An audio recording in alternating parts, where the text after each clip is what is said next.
Hear ye, hear ye. Can you hear me?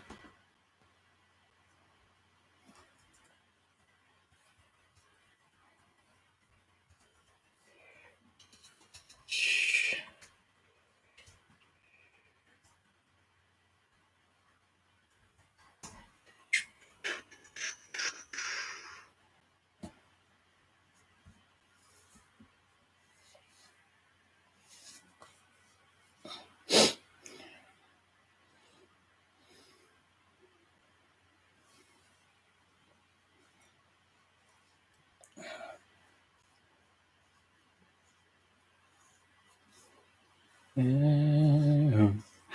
Bottom, Sodom.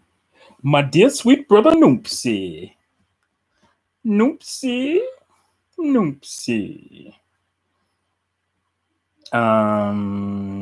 Yeah.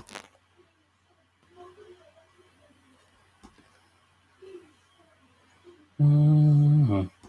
Mm-hmm.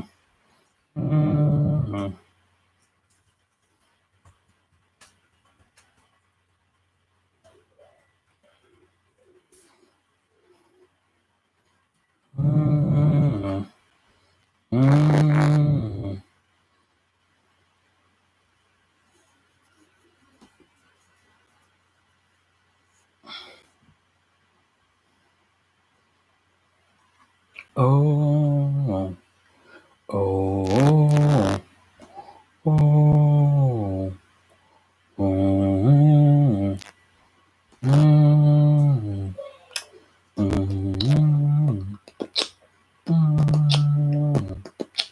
mm, mm, mm, mm, mm,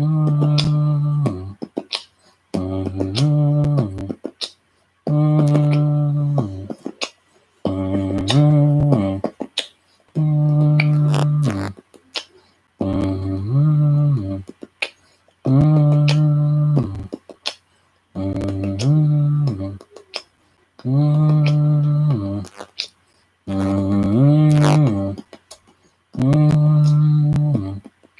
mm, mm, mm.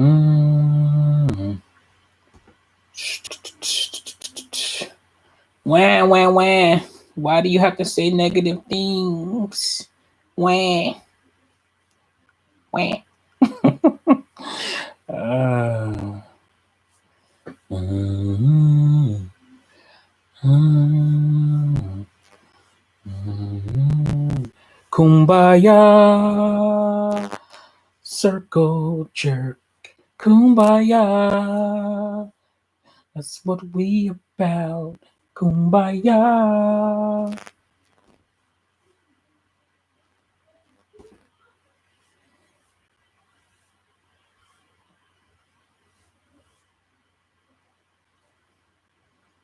Terminated Juice in the house. Why are you and Terrell streaming at the same time? Yeah, I know. This is the last time that's gonna happen.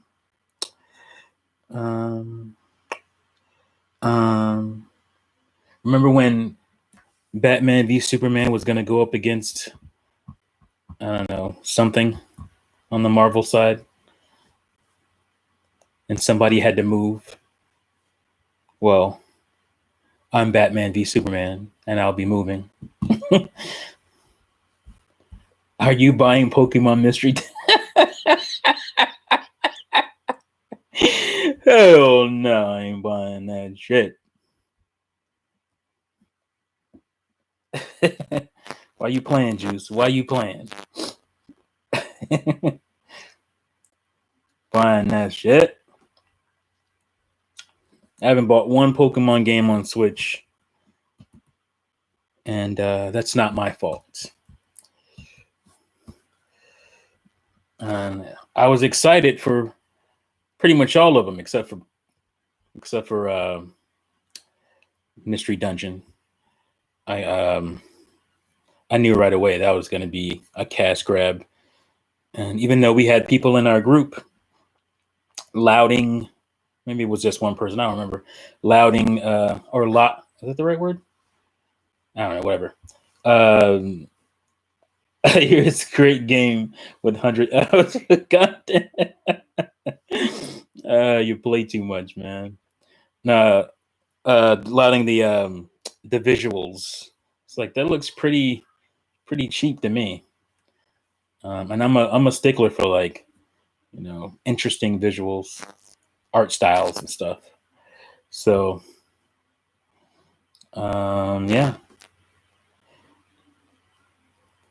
Stream elements bots. Bad latency.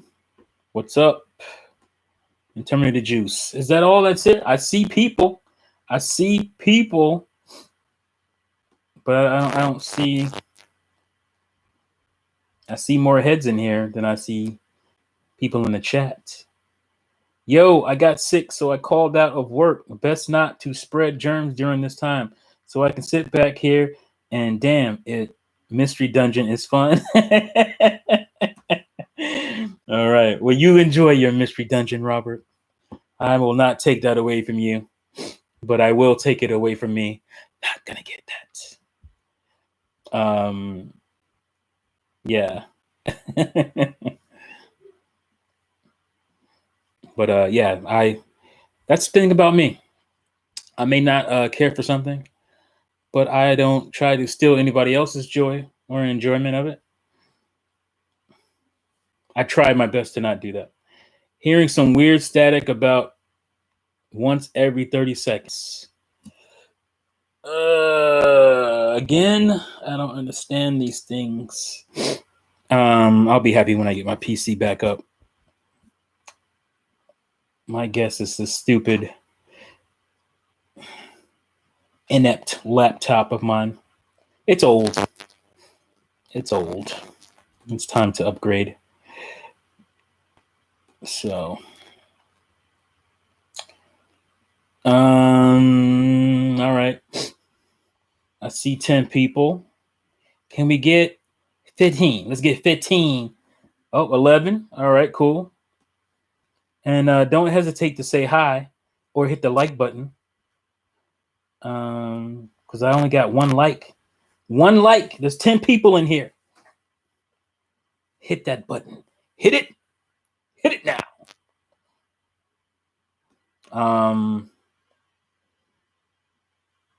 Because that helps, you know. It helps with the YouTube algorithm. It helps spread the news. And I'm all about the news spreading. So hop on in here, man. Hop on in here, hit the like button, and let's get this party started. Don't forget to pay them bills. Okay, yeah, that's right. I kind of did, but I'm going to pay the bills. As Juice says, what up, Juice? What up, gaming with me, Robert? I don't know who else is in here. They're hiding. They won't say hello. Rosviel Ramos. Haven't seen you before, I don't believe, but welcome. I also want to say shout outs to the Stream Elements bot. Thank you for making this a smooth situation here. Stream Elements bot. Gaming with me. Cough, yes, but not a fever. I technically had every symptom of the corona other than a fever, so I can't get checked for it. But I'll see if it develops light. Yeah, it's the corona. It's funny because it's like it's basically fever symptoms, you know, flu symptoms, very similar to those. But it could be milder. It's weird. I don't understand it, but I'm trying to. You only read comments when people pay money, man. I'm reading all your comments, and I'm not. Some people do that, and that's the way of the YouTube biz. And who am I to, you know, go against that? Who am I to go against anything? Because anytime you go against stuff in this gaming community, you don't just go along. You don't just circle jerk. You go kumbaya everything. You get a lot of pushback, and I don't understand because unlike some of these YouTubers, the brand flake YouTubers, as I say, unlike them, I'm for you. I'm for you getting better things, and because I'm for me getting better things. And so I'm not going to come to you with excuses for companies. Unlike some of these guys, I hope you're getting a check for the constant PR you're doing. I don't know. It's for me, like gaming is I guess it's just different for me and people like me. I don't want to just say it's just me. I'm by myself here. But anytime I spend, or anything in the world that I spend this much money on and this much time on, it's more than just a hobby.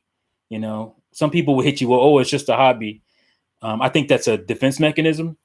But when I spend thousands of dollars on something and thousands of hours in something, I'm going to be passionate about that. And maybe that's just strange to some people. I don't know why, but when I do that, you know, I have expectations, and my expectations are based on history. My expectations are based on, you know, the past, because I'm a video game historian, as I like to call myself. So it is what it is. What's up, the strategist 418? Hey T, what do you think about that Final Fantasy VII remake? I don't think much about it. No, I downloaded the demo. Being a original Final Fantasy VII fan, I'm not like, like some people think or feel that it's their best RPG ever. That's their favorite one. It's not even my favorite Final Fantasy game, but it is a great Final Fantasy game. I recognize that. But my issues with that remake is that it's not a remake. And I say it's not a remake because it's dealing with a small portion of Final Fantasy VII. Now, if you want to call it Final Fantasy VII remake Midgard, then we can talk. Because that would be more accurate.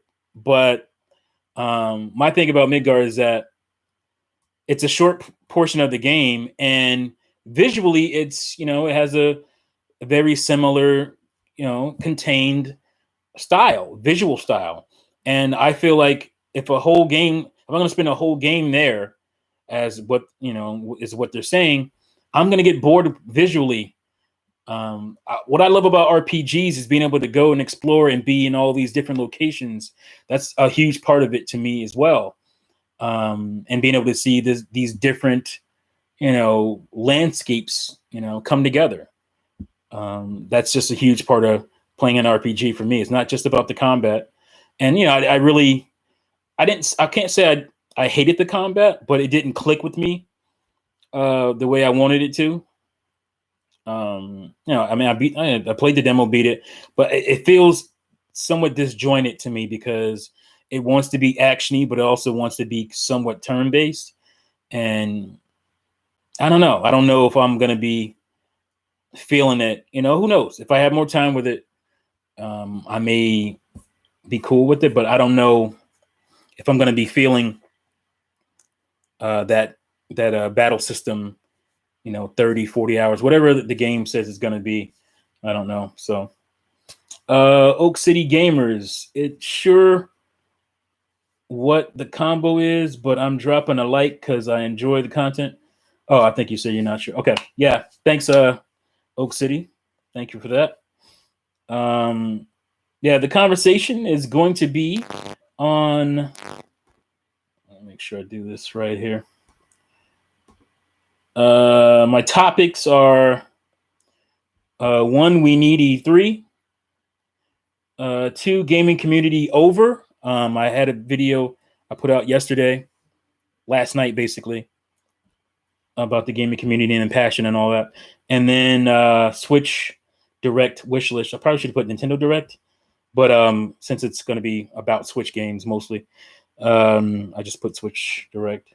So we're going to have a little fun with that because for whatever reasons, year 4 actually, 3 years in, people want to have tempered expectations for a console that should be like blowing our socks off at this point. There are a lot of things right, but it is a lot of things that it's not quite there yet that it should be there with. So we're going to do a little direct wish list.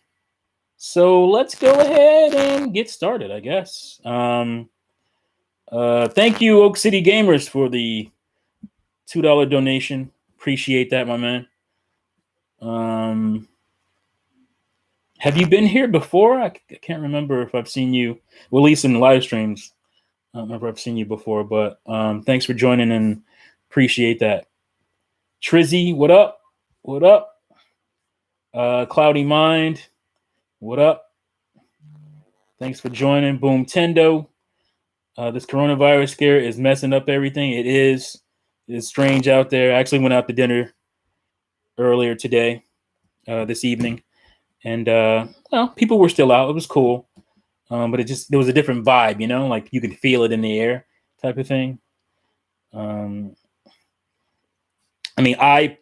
personally, physically, I'm not worried. My family, we take precautions as much as we can. But if you're going to get sick, you're going to get sick. You can only do so much. I'm not worried health-wise, but obviously logistic-wise, this thing is just screwing everything up. So unfortunately, that's what we got to rock with for now. So we'll get through it. We get through everything. Diatribe hype. Yeah. Says Oak City. All right, let's go. Let's go. Got enough folks in here. Enough interaction. So, E3. Obviously, we were just talking about coronavirus. That situation has caused E3 to be canceled this year, and I don't know. It's kind of weird out there because even leading up to people wondering if it was going to get canceled or not, there was almost kind of hoping that it would, or not. People are not, maybe not hoping, but people just being like, oh, it's whatever, these companies have other ways to show us things and blah, blah, blah. And I'm like, E3 has never, for me anyway, has never just been about new game reveals. It's been about the pomp and circumstance. It's been about the convention of it all, the interaction, seeing people, seeing gamers, journalists out, getting hands-on with stuff.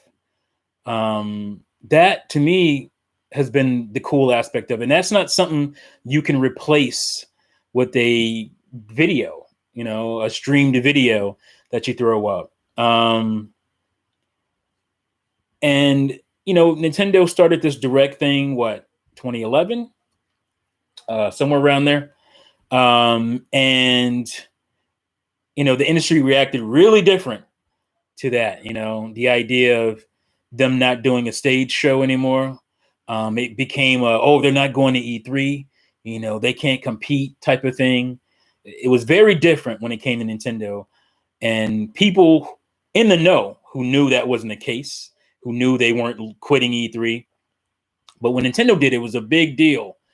What are they doing? How could they do that?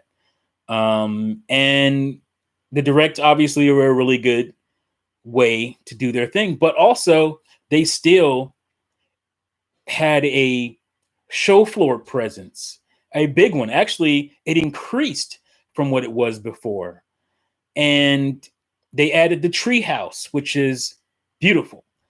And, they added these really cool, theme park style booths, where people would line up. You'd see crazy lines of people excited to see these really cool interactive booths that they would set up. And it's crazy. Once Sony decided last year, and now this year again, obviously, but they said earlier beforehand that they weren't going to be there. And I think they said coronavirus, so they were kind of early with that. But who knows if they would have even been there without this epidemic or pandemic, I should say. They probably still would have skipped anyway. But the narrative had changed. It was like, well, we don't need E3 anymore, and it's smart for Sony not to go to E3. Only Sony specifically, I guarantee you, had, say, Microsoft said that they weren't going to have a stage show or something, they would have been very different. Oh, look what's happening in Microsoft. They keep going down that rabbit hole. They're faltering. They're not reaching they're just giving up. They're not competing. They're afraid to compete with Sony. That would have been the narrative. Only Sony is oblivious to this type of criticism. And so when they decided E3 was quote unquote irrelevant, that's when the gaming media, everybody turned around and was like, oh yeah, that thing Nintendo had been doing as far as the stage presence goes for 7 years now. Now it's viable. Now we get it. Now it makes sense. Oh, it's smart. And it was just crazy to see that situation happen. So what was the first E3? 95 or so. Actually, I was watching, and I wish more people would watch this YouTube channel, Electronic Playground.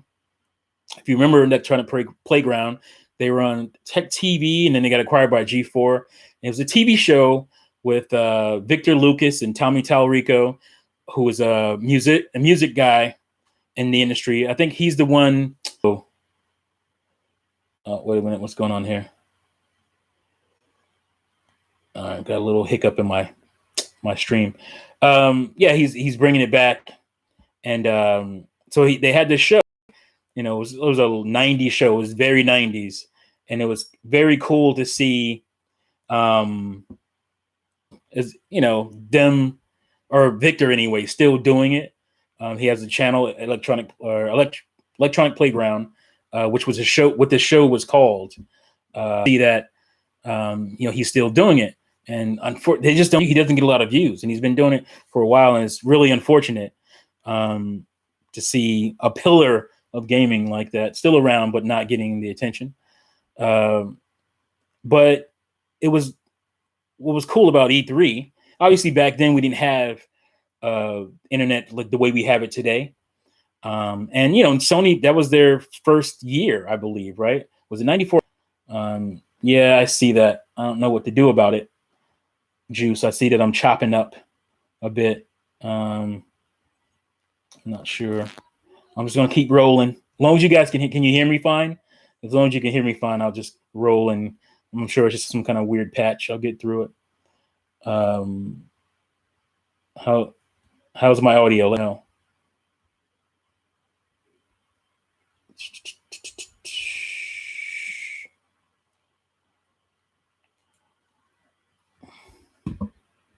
If you can, let me know.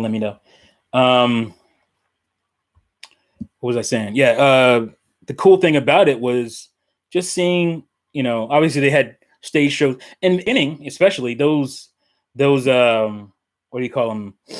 Stage presentations by the companies.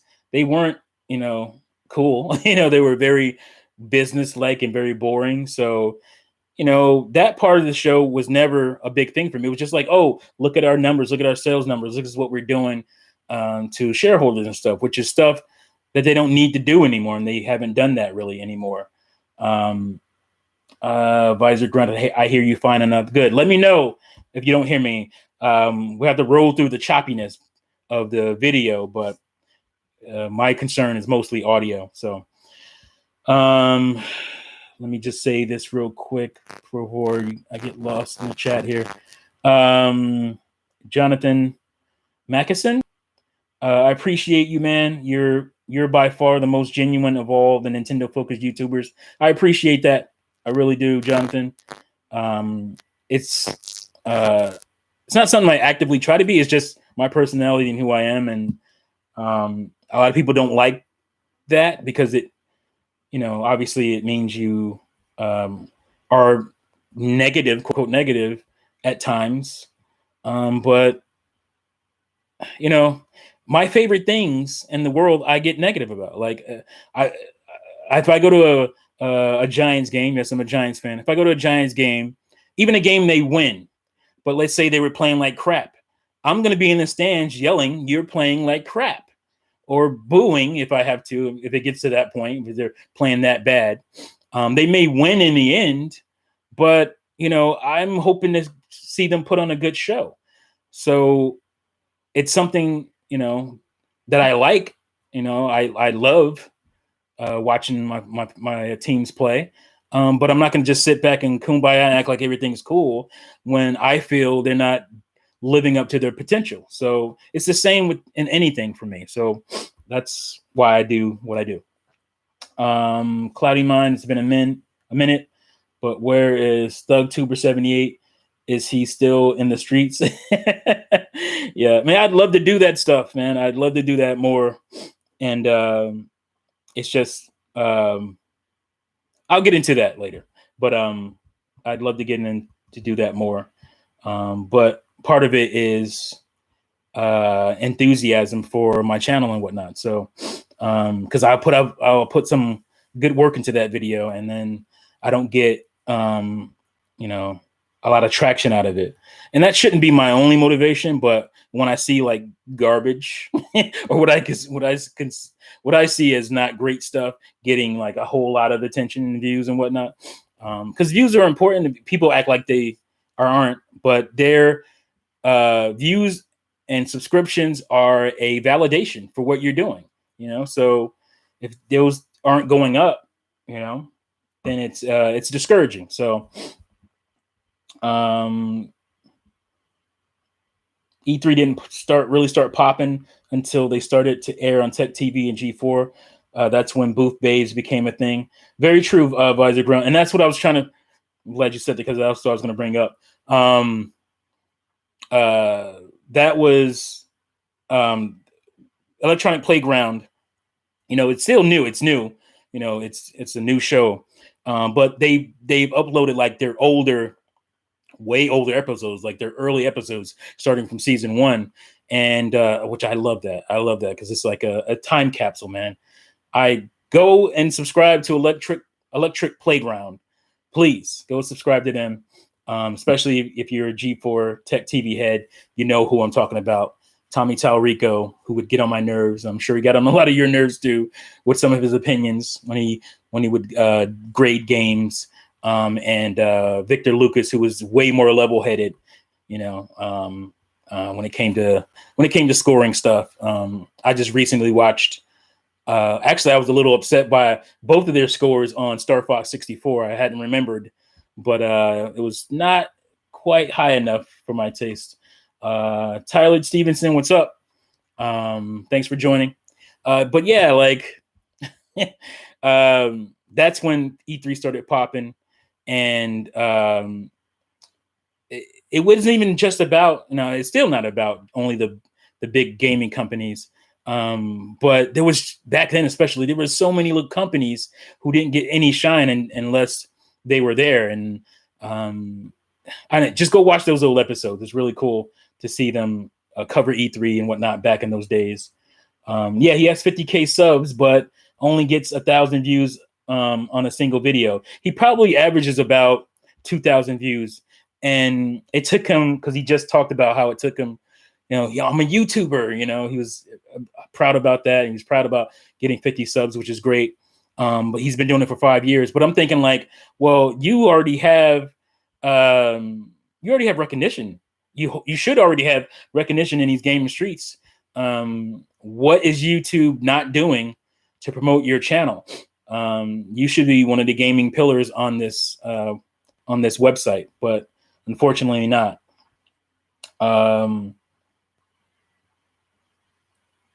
TP is canceled. What's TP? What's TP, Bad Latency?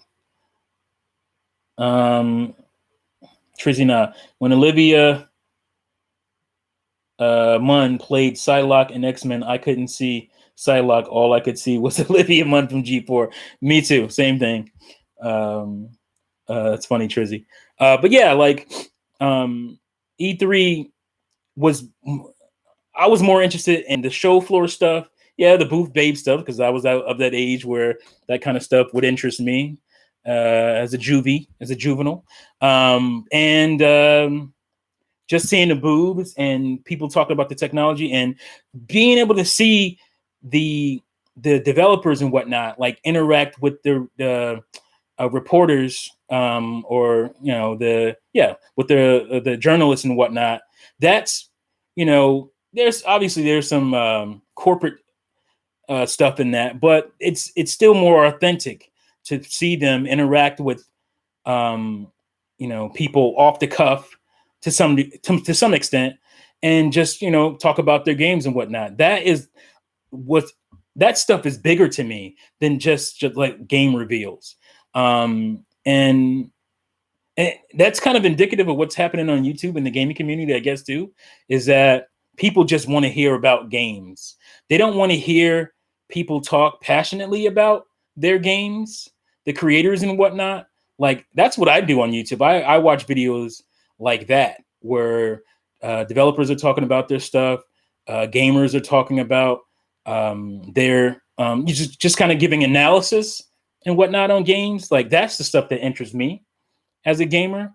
But if all you care about is hearing about rumors or what game may be coming, then I guess that's why you would only care to have these companies put out a streaming video saying what's coming, and that's good enough for you. But for me, that's not good enough, because I like the convention part of E3.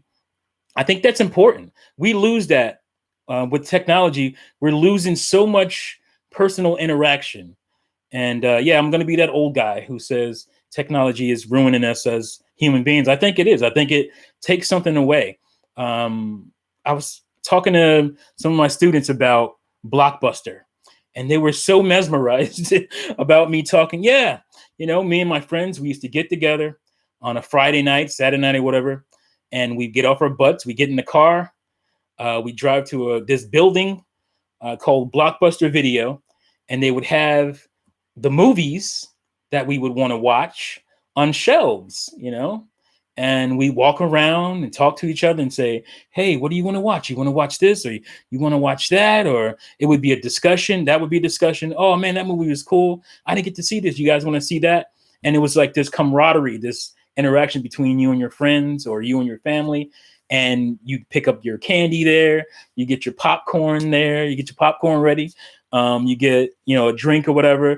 And it was like, it was like a movie night at home. And it feels different. It feels more human than, I love Netflix. I love Hulu and Disney Plus and all that stuff.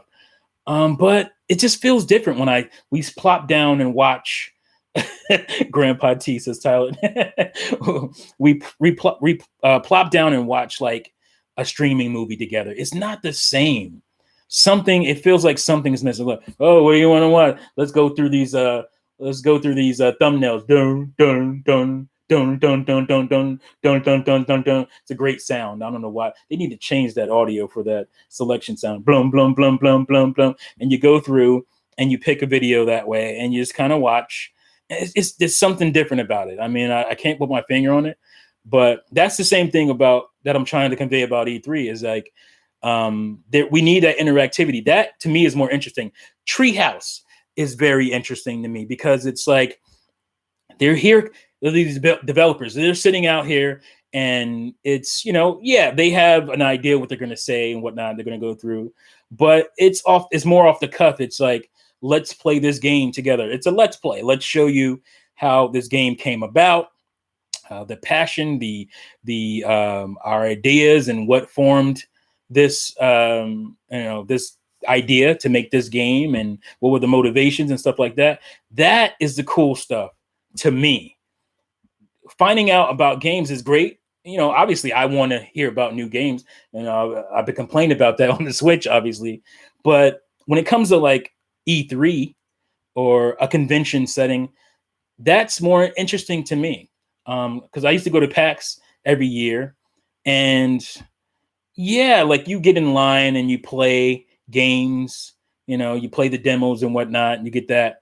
You already know what the games are going to be shown. It's not like E3. There's no surprises usually. But to me, the coolest stuff was just like talking to other gamers, and I was usually in a situation where I tried to play journalist a little bit. So I'd be interviewing people, and that was way more interesting to me than a game reveal. Just like a video playing, like, here's our game. Tell me about that game. How does it make you feel? How do you want it to make gamers feel? That's the stuff that's interesting to me. Jay Biggs, what's up? What's up? Thanks for joining. So when people say, oh, this company can just put out a video and show their games up, yeah, that's true. But that's not what's cool about E3. That's not, at least for me. Obviously on the Nintendo side, I'm more in tune. So I love like the tournament stuff. You can't put that, you could put that in a video, but is it the same? Like, I need it's a live interaction, a live thing happening right there, spontaneous thing. And that's just way more cool to me. And it's way more interactive, and it's more human. And I think people saying that, these companies can just put up a video, that's so lame. Like, that's so brand flakes to me and boring. And like, I care, like, my thing is people. Like, I care to hear what people say about these products, and journalists talking to them and seeing other people out there playing their games. That's what's cool about E3 to me. And that hopefully will never go away. Now, E3 can change as far as the bombacity of it, but even when Nintendo, quote unquote, pulled away, their presence as far as their show floor and whatnot grew, and it became this really cool, interactive booth situation that just looks like something you see at a theme park. And that's so cool to me. Like, that's what's interesting about E3 to me. Yeah, we want game reveals. Everybody wants game reveals. We want to get rid of a lot of the fluff. And I'm talking about fluff, but I don't feel like developers talking about their games is fluff. I'm talking about like just, oh, here's our expansion pack for this, that kind of stuff. Or look at our numbers. We're kings of the world, which not many people do anymore. I don't think anybody really does that anymore. They'll mention it in passing. Oh, we got this many concurrent players, and that kind of stuff will still happen, but not the overly business PowerPoint presentations that we used to get, businessy PowerPoint stuff we used to get. So, I'm sad. I'm sad to see it get canceled. Obviously, it had to be, especially in this year. But I don't want it to go away. I don't want it to end. Hopefully it'll come back next year, and it'll be, strong. Like, I want it to continue going. It doesn't have to be what it used to be. I didn't really care for a lot of what it used to be, like with the over showy stuff, I didn't care for that. I didn't care for like on stage demonstrations of, there's, you can go find the videos on YouTube of the really bad E3 presentations, like for Natal, aka I can't even think of the name of Connect. From Natal to Connect.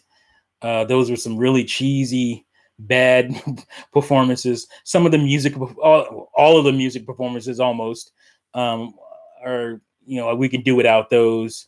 I like the live orchestra stuff. That's cool. Continue to do that. I like, any kind of live musical setup. That's very cool to me.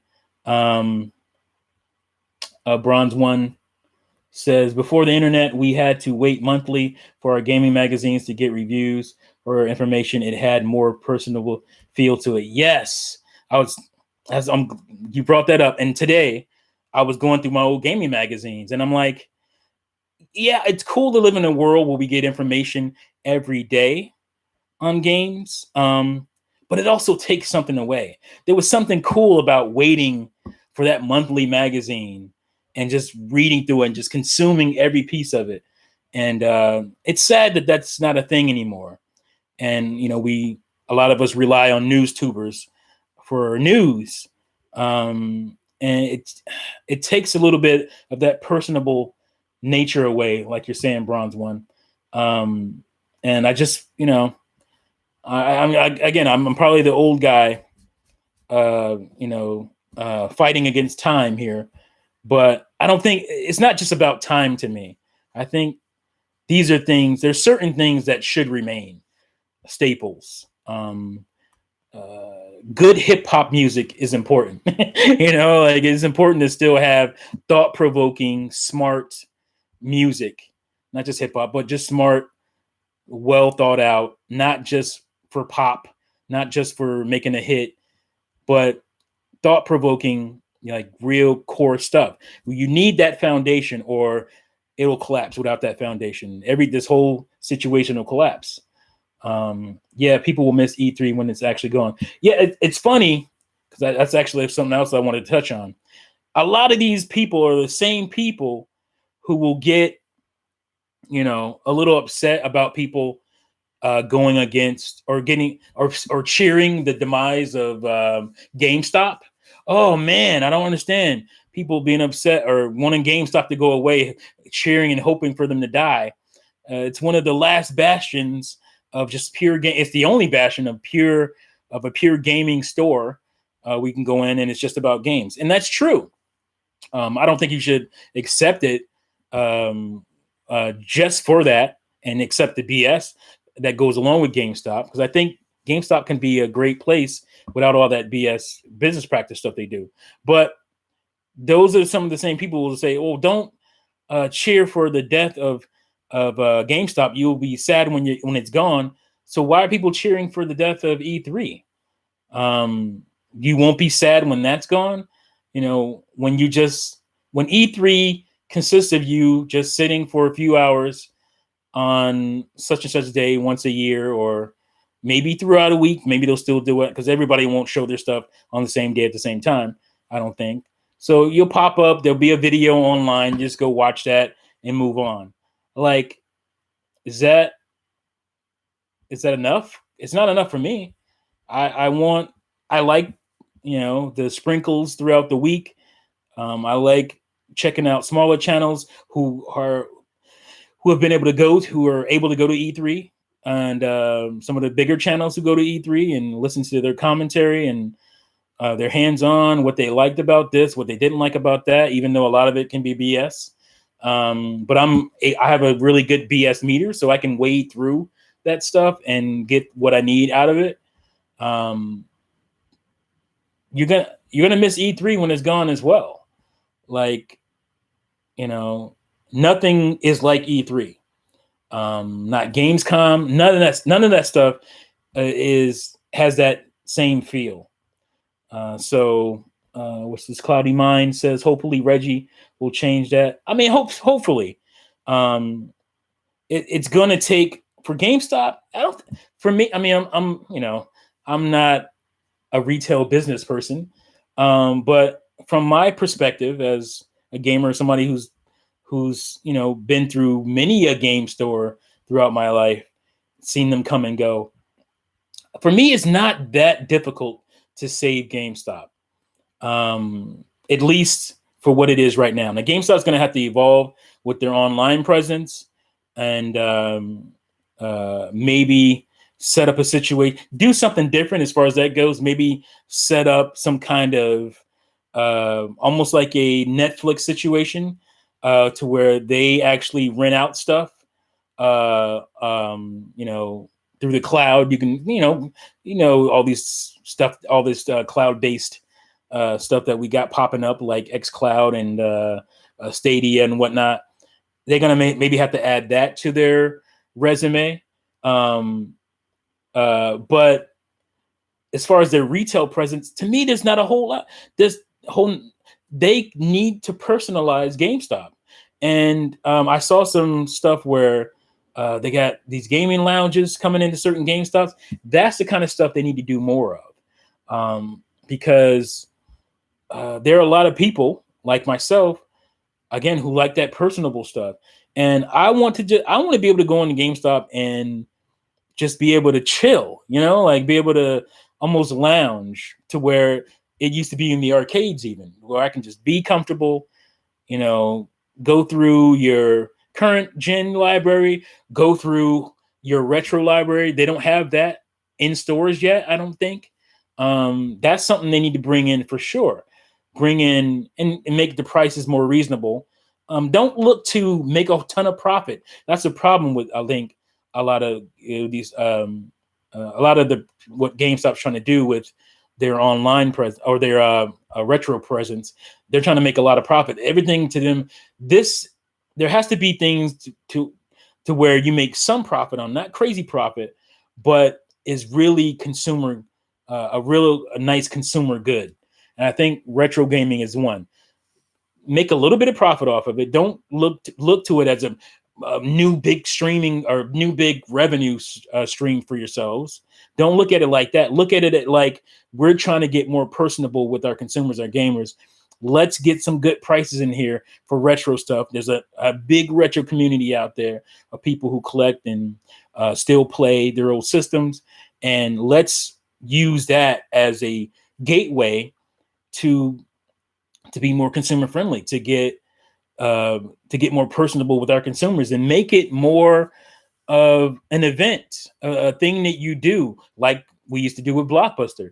Make it more of a situation where we, as gamers, can go there, lounge, and feel at home. This is our sanctuary. We have a sanctuary. And that's what the arcade used to be. It used to be our sanctuary. Outside of sitting in your house, get out and interact with other gamers and face to face. And a lot of this crazy BS that goes on in the gaming community will go away. For one, when you actually have to be face to face with people, that interactivity is something we need dearly. Personable interactivity, something we need dearly. That doesn't need to go away, because I feel like the more that goes away, that is going to mess with human psyche. It's human psychology. It's human sociology. Over time, that loss of interaction between people is going to affect us chemically as human beings. It's going to create more sociopaths. This is science. It's going to do that. More isolated people. You don't want that in society. So we need more stuff like that. And hopefully GameStop will add that. And hopefully we won't lose E3, where you have people coming together, speaking and looking at each other in their faces, and not just watching a corporate video. Like, I've had many jobs. Corporate videos are not fun. They're not cool. They're cheesy. You don't really get the gist of what a company is about through that one tiny lens. It's about getting out there and talking to people and really feeling the community, because community is very important. So that's pretty much what I have to say about E3. I don't think it should go away. I'm not going to cheerlead it for it to go away. I don't understand YouTubers who do that. I mean, I guess I do, because they don't want to go. They don't want to get off their butts and go and cover it that way. They like, just getting information and then feeding it back to you, which I don't really understand. When you can get that information from the source, why wait for a third party, a man in the middle, to give it to you? That's a good thing about E3 as well, is that you can get the information from the sources, or at least one of the big access folks who can give you some in-depth stuff. But like getting that going to a YouTuber who's too lazy, doesn't want to go to E3 and interact, I want to see that as a viewer of your channel. If you have the ability to go, I would like to see that, because you have to get out there and do some work. And you can get out there and you can put together videos, because the internet's everywhere. You can get out there, you can shoot a video, you can upload that video while you're there and while you're interacting with people. You can get your footage together, you can have your laptop, you can edit, you can do everything you need to do from the floor. And it just feels more authentic that way than you taking somebody else's information who was actually out there, doing whatever. Because that's why these guys feel like they can just, feed you that news, because somebody else can do the work. Somebody else to do the work, interviewing and talking to people and going around the floor and telling you how it is. And then I'll just take their work and make it mine and then give it to you. And people accept that. And I just think that's just weird. Could you imagine watching a commercial of a commercial? A commercial starts, and or watching a newscast of a newscast. Here's a newscast going on. A reporter is reporting something, and another guy comes in. He's listening to what that person is reporting, and he looks to his camera and tells you what this person learned. Really? That's how it works? No. Get off your butt and go to these conventions and tell us how it is from there. That's work, and it shouldn't be work. If you're a passionate person, if this is something you do for your job, you're a YouTuber and you're making money off this, you should want to go. if I could do it, I totally would do it every time, every convention. If I could do it, and obviously I have to take care of my expenses and stuff. But if that was a situation where I can do that, don't you want to be out there? Don't you want to be in the thick of it? And I don't know. It's just, maybe I'm wrong, but I enjoyed it when I would go to conventions, and I don't understand these guys who would. It's just laziness to me. I'm just gonna sit home. I'd rather them just give me a video. I'd rather them give me a video that I watch that you can easily watch yourself, but I'll watch it and tell you about it, and then I'll give you my thoughts on it, which their thoughts are not that great. Like, there's no expert analysis going on really that much anymore, and that's one of the things I talk about when I talk about community, is that there's not a lot of people giving like analysis on video games. It's mostly like, oh, what's coming, hopefully this is going to come out. I heard this might come out, rumor stuff, but no like expert analysis on video games, and like no debates about the community, or that to me it's weak. So anyway, yeah. Let's see. I don't think I missed much here. Master Yoshi, what's up? If you're still around. Bronze 1, GameStop is a necessary evil, but it doesn't have to be evil. You're right. Currently, it's a necessary evil, but it doesn't have to be evil. It could be a place that I loved going to. Like, I used to love going to EB Games back in the day. I think it's still EB Games in like Canada. GameStop is, or KB Toys. I used to go there and get my gaming stuff, or Software, etc. I used to love to go to Blockbuster Games. Blockbuster had their own game store, and I didn't consider them evil. I loved going there, looking at games, just walking around, talking to the employees and whatnot, and it was cool. So it doesn't have to be evil.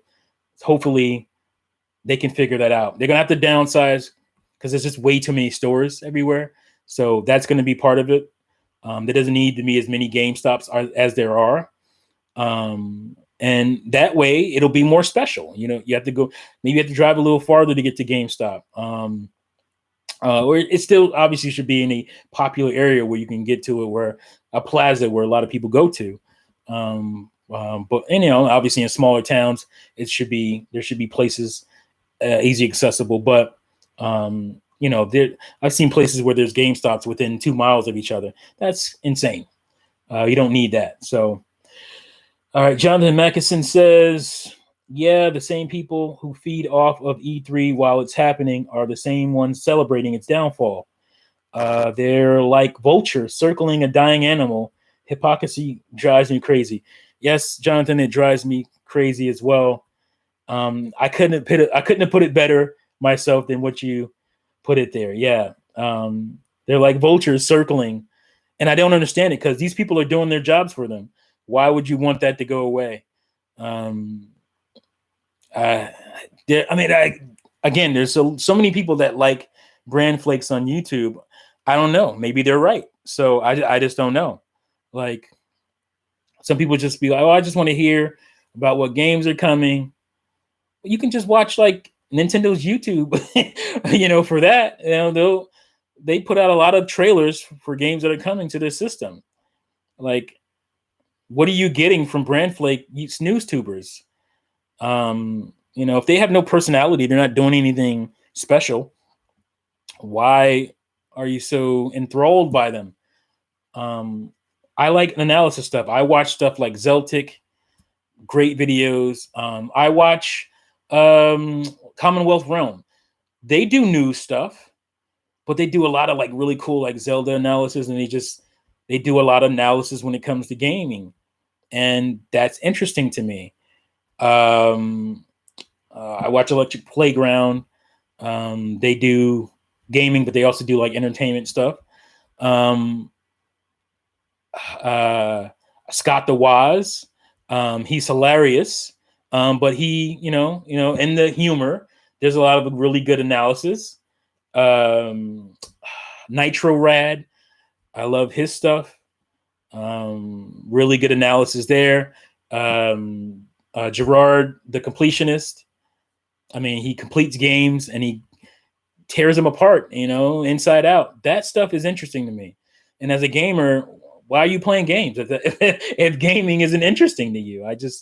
So I don't know. It's okay to get the new stuff. And again, there's channels that do both. They give you the new stuff, their bread and butter. Well, actually, some channels that do analysis, that is their bread and butter. The new stuff doesn't do as big. Like, my gosh, what is their names? Game Explain. Like Game Explain, they started off with game explaining. They would start off with analyzing games, breaking down trailers, and giving you tips and tricks and all that stuff. And even to this day, those are the videos that do better best on their channel, is the analysis stuff. The little news videos and stuff, they got to do that to maintain the algorithm and all that. I get that. And and can't just sit around and wait to do an analysis video that takes, sometimes weeks to make. You have to put stuff in the middle. So I get that. And I'm not talking about channels that, do that kind of stuff being a detriment, because, you have to do that. Problem with I unsubbed from Game Explain because they put so many videos out now, it just floods my feed. That's my only problem with that kind of stuff. So that's why I subscribe to analysis channels mostly.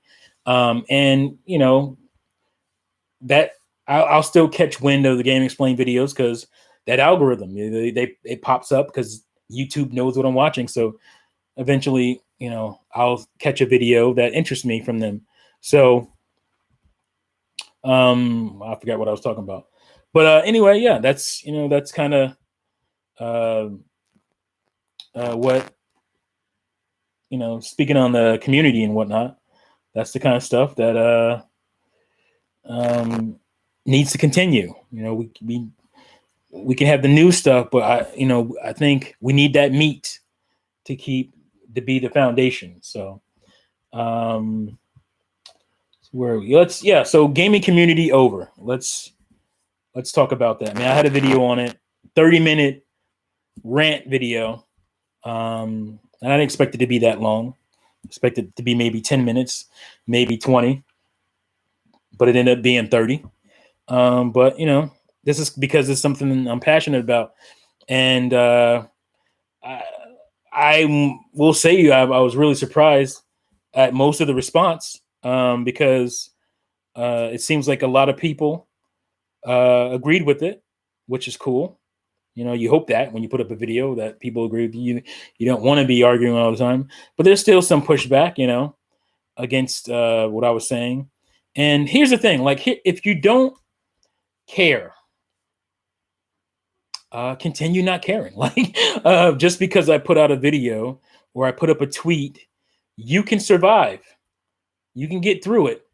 First of all, I don't have a lot of traction here on YouTube, so it's not like you're being bombarded with this, negativity.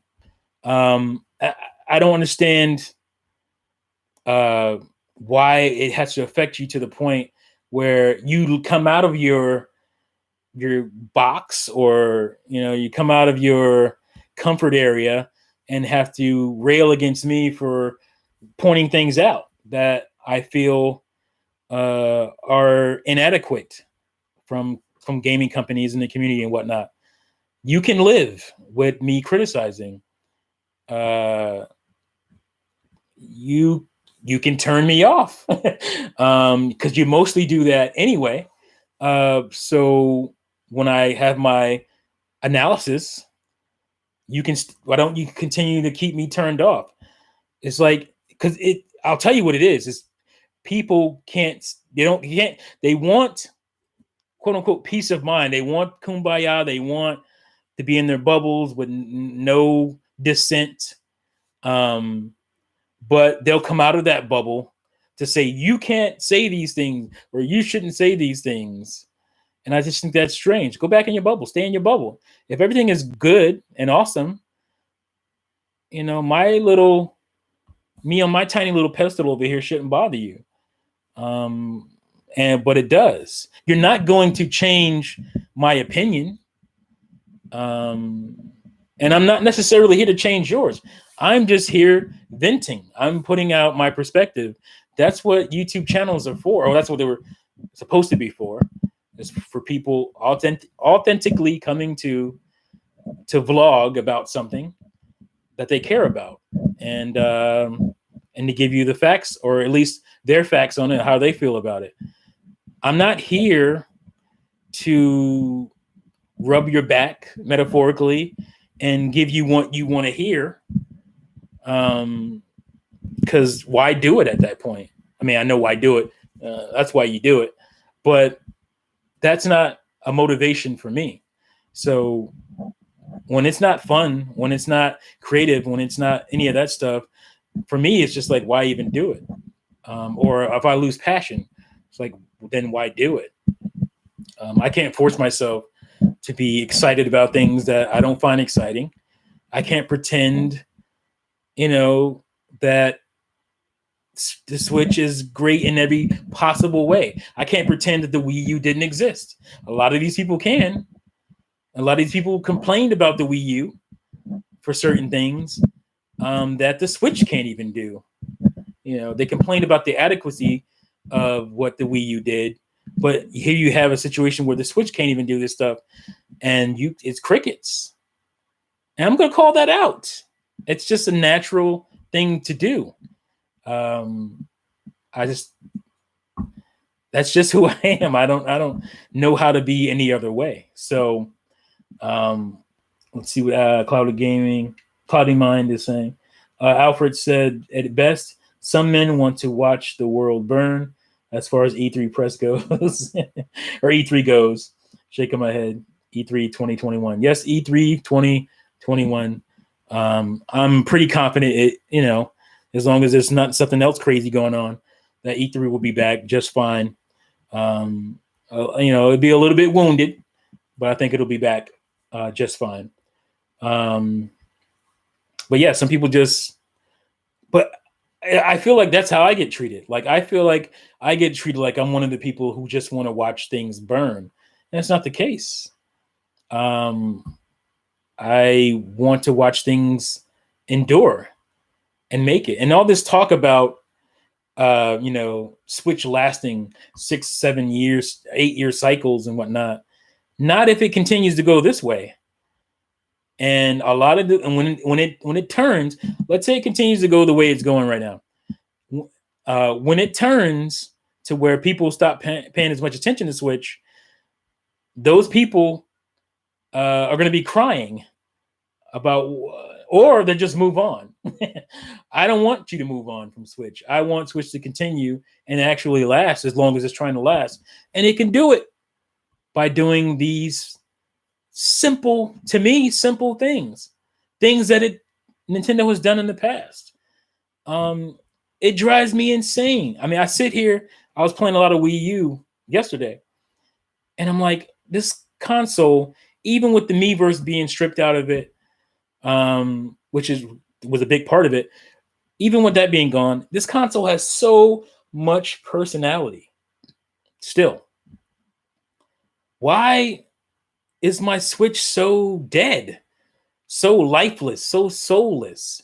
I will take a few more seconds of loading to get some personality into my Switch console. And that's what a lot of people are like, oh, well, it's so zippy and blah, blah, blah, blah, blah.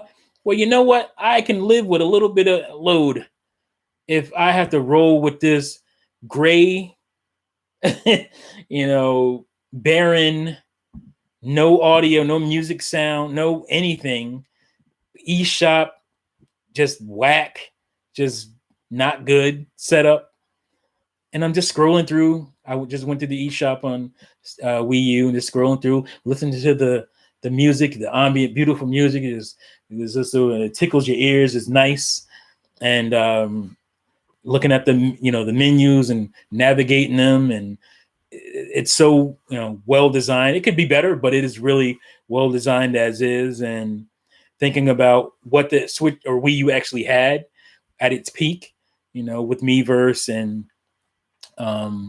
the apps that it had, like Crunchyroll, obviously Netflix, which the Switch still doesn't have, which is the strangest thing. It has Hulu, but it doesn't have Disney Plus.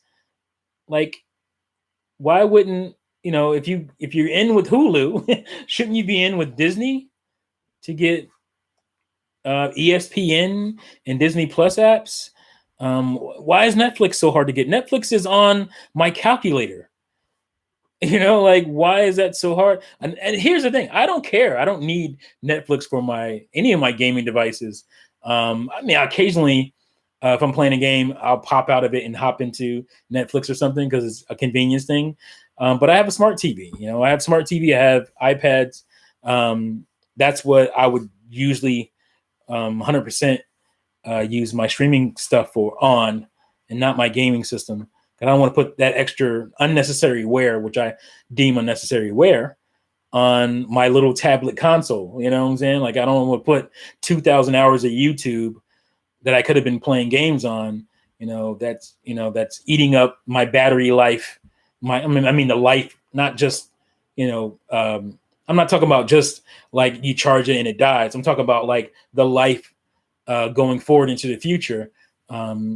You're burning your battery hours, and your battery's ability to recharge, because after a while it's not going to be able to recharge at some point, because that's what batteries do. They die. The cells in them don't end up recharging the same way, or it dies quicker. That kind of, what I'm talking about. Like, I don't want to put waste those abilities on YouTube or Netflix or anything like that. And people who do, that's fine. I'm not saying you shouldn't do that. Maybe you have no other way. Maybe it's just you feel like it's more convenient to use a Switch. I get it. But why doesn't the Switch have these things? And is it wrong to question that? Is that negative? I don't think so. It's just we were at a par on Wii U. Let's stay on that same level. Is there something wrong with that? Can we get folders where I don't have to go into this abyss? Because I don't know about you. I got a ton of games on Switch, 80 something, and not all of them are digital or whatnot. But when I want to go play my digital games, I got to go through that sea of games to find, it alphabetizes them and all that stuff. But it's just so weird to have to do when I can just make a folder and say, buy this company or buy, this genre, and I can easily pop in, what type of game do I want to play? I can just go, I feel like playing an action adventure right now. Well, I'll just go to my action adventure folder, and that's just way simpler, way easier. And 3DS owners know that. Wii U owners know that. Switch owners don't know that, and some of them don't care. Which is fine if you don't care. But don't get upset because I care. That's what I'm saying. Like that to me, that's strange. Because I don't feel like there's nothing. I don't feel like there's anything wrong with that. And let's just say nothing comes of it. I'm not asking for boycotts or protests or any of that stuff. But just because the idea that nothing will happen doesn't mean I'm not going to talk about it. You know what I'm saying? Like, I can't will my New York Knicks to be a good team by complaining about them. I can't will Jimmy Dolan to sell the team and go to hell, which is what he needs to do. I can't will that to happen by complaining about it, but they're my team. I'm going to complain about it. It's just natural. I'm going to talk about what they need and what they need and what they need until they don't need it anymore, because I care. I don't know what else to say. And if you don't care, then put your fingers in your ear and move along. But don't tell me I shouldn't be able to say these things, or it's pointless to say these things. To me, it's not pointless, to do that stuff. I feel like nothing I do is pointless. Everything I do, and everything I think most people do, has a point, and I don't understand what the issue is with that. So Let's see here. Visor, rumor tube, been talking Netflix for years now. LOL. Even the Disney Plus human was rumored. And I don't. Why is Disney Plus rumored? You know what happened the day Disney Plus dropped? And I went and downloaded it on my smart TV. PlayStation had it ready to go. Xbox had it app ready to go that day. Why didn't the Switch have it? Why is it acceptable? Why are these things acceptable for Nintendo when it would be strange for anybody else? You shouldn't, just accept these things, because when you start accepting things, you're going to wake up with no power whatsoever. And to me, that's a sad existence, to where you feel like you're just powerless. I never like to feel that way, even if it's the case, because, and it's like, why wake up? Like, I don't get it. Cloudy Mind says, nothing wrong with asking. No, there's nothing wrong with asking. There's nothing wrong with talking about it. Ad nauseum. Nothing's going to happen. Why talk about it? My wife, over and over again asked me to leave the toilet seat down.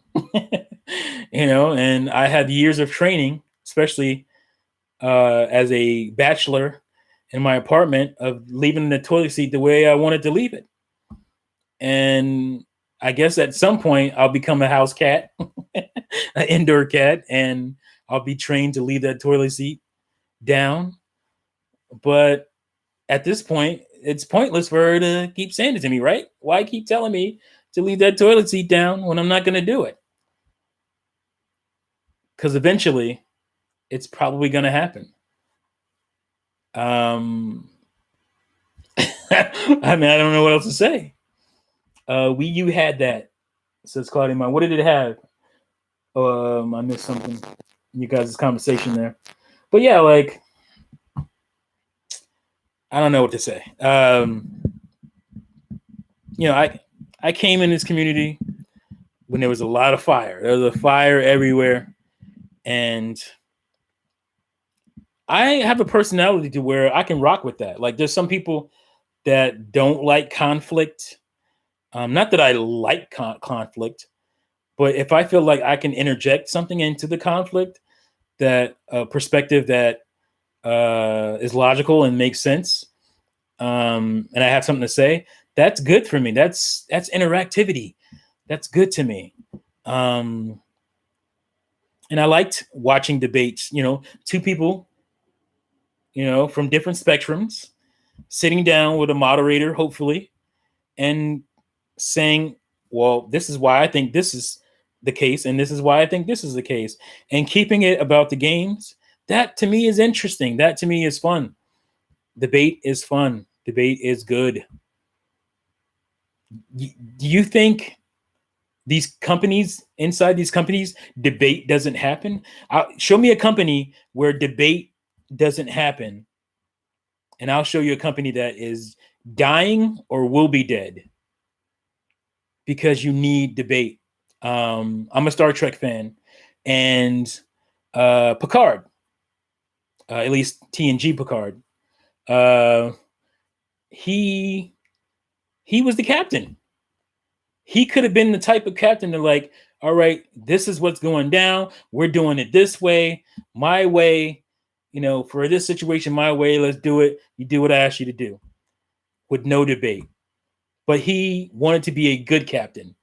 And so what he would do is he'd sit down and he'd ask his, second in command, and he'd ask all the other people on the ship, that were in the, basically the influencers, and had, a seat at that table. He would say, what do you think? What do you think? He'd say there and he'd rub his forehead, he'd rub his head, bald head, and he'd be like, I'm not sure. Well, what do you think? Data, what do you think? Or what do you think? What was the security officer? I can't remember her name. Mr. Star Trek fan here. I go blank when I come in here with the lights on, like I said before. Worf, what do you think, Worf? What we should do? Worf he always wants to like destroy and attack everything. He's a Klingon, so he always wants to do the crazy stuff. But he at least has a place at the table. He can put his opinion out there, and that was a good thing. A debate is good. Everybody following along the same lines and doing the same thing. That's why I like the Juice or Lose podcast. Like, we're all Nintendo fans. We're all big Nintendo fans. But, when I talk about this type of stuff, not everybody agrees in the group. And I'm not sitting there trying to convince them.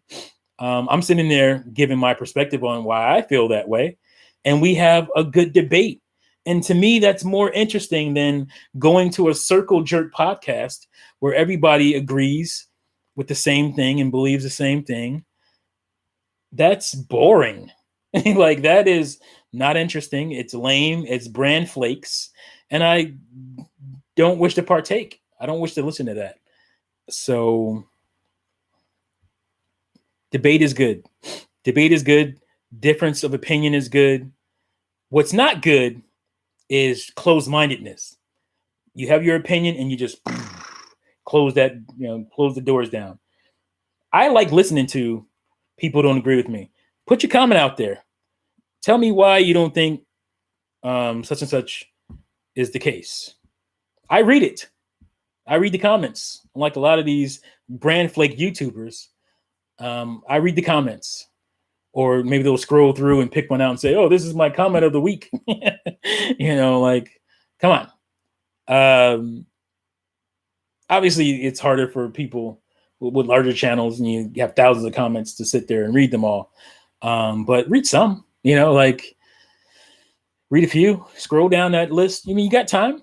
You're home. This is your job. Interact with your community. So I like to... I read the comments of people who I don't agree with, and I don't get mad and say you're stupid or delete your comment. A lot of times, if you truly make a stupid comment, I'd rather people see it because I want people to see what I deem is stupid. I want to see how stupid. I want them to see how stupid that is. But that's not, that's not a normal thing. That's not something that happens a lot. I do get people who have a different opinion and they put it out there, and sometimes it's paragraphs long, and I read the whole thing because I like debate. I like, I may not agree with you, you may not agree with me, but I like hearing other points of view, and that's interesting to me. So it is what it is. Cloudy Mon, I read that already. All right, so this will probably be a shorter cast here. So let's get to Nintendo Direct wish list. And this is truly going to be like pipe dream stuff. You know what I mean? Like stuff that probably is not going to happen. I'm going to base it on something here, though. Let me see. Because I thought somebody earlier said or gave their list of what they wanted. So I'm just trying to scroll back up here and see if I can find it. Who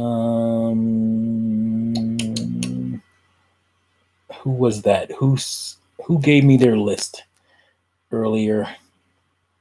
Trizzy. If you're still around. Trizzy said, direct wish list. More Breath of the Wild 2. Check. I'm rolling with that. Info trailer. Yep. Metroid Prime 4 update would be beautiful. Yes. And Bayonetta 3 info, for sure. Those will all be great things. And I hope we get all those things. But I want more on top of that.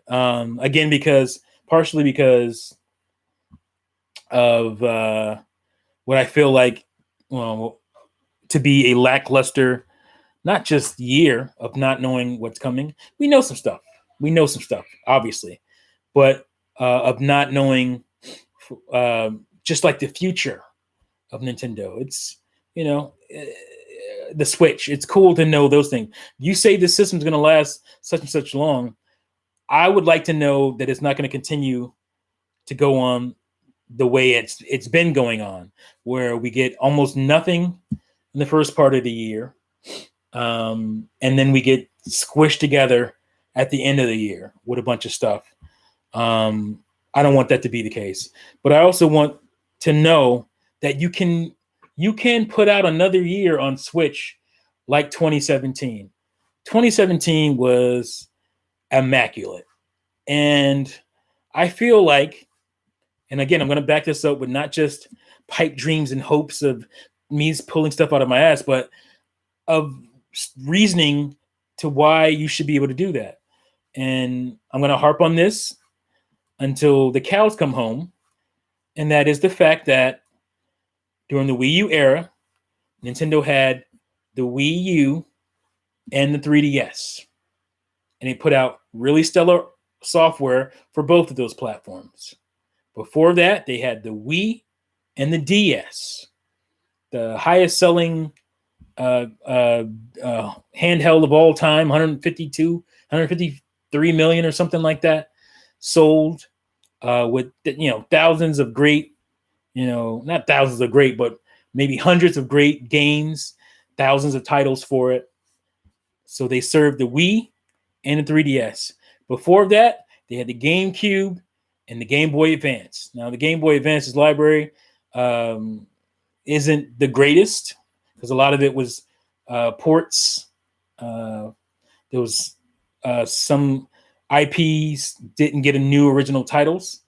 But again, they still served two pieces of hardware. And it wasn't just serving them with software. They also served them with more hardware. There was more hardware that came along with these systems. There was different iterations. There was attachments and peripherals. So they served two big platforms, going back to the late NES, early Super Nintendo with the Game Boy. Game Boy came out in '89. The NES was, dominant thing out there. And they didn't just sit around and say, all right, we got this. They said, we're going to open up a whole new market, the handheld market. And we're going to serve it with amazing games. And the Game Boy had amazing games. So you had Game Boy Color during the N64.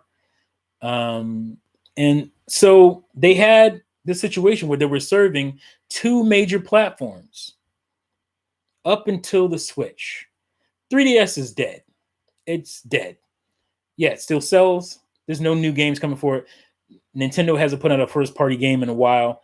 It is a dead system. And that's fine. It definitely served its course. But we have the Switch, which is essentially two platforms in one, but it's still one. So you go from being able to serve two different major platforms down to one. Should the game output go down, or should it go up? I'm going to use math and say that it should go up, because you're only serving one platform now.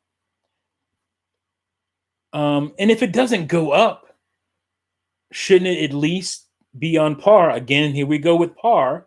Shouldn't it at least still be on par with what you did before? Is that too much to ask? I don't think so. You had 3D World on Wii U. You had 3D Land on 3DS. You had Mario Kart 7 on 3DS. You had Mario Kart 8 on Wii U. Like, they still put out major titles for each of these systems. And now they only have one system to serve. And when we got that information, I guarantee you everybody and their mama, including the ones who defend against what I'm saying right now, was like, oh, great.